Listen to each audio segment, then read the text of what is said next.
Hey, welcome back to my YouTube channel. This is a multi-skilled electrician.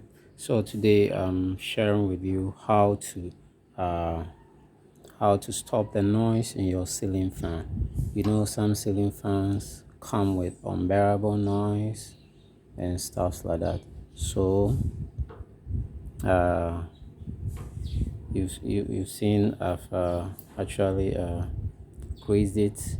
Then I'm adding this oil to it. This actually works for me. I don't know how you do it, but this works perfectly for me.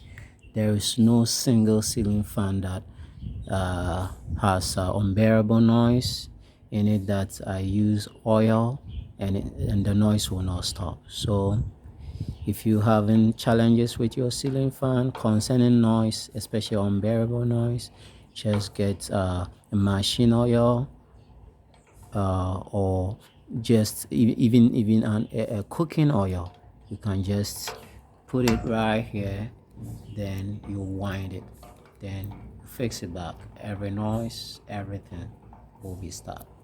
So you can subscribe to my YouTube channel now, multi-skilled electrician. You can press the like button, comment and share. As far as you use electrical stuffs, you need to know some basic stuffs about it. So see you soon. Bye for now.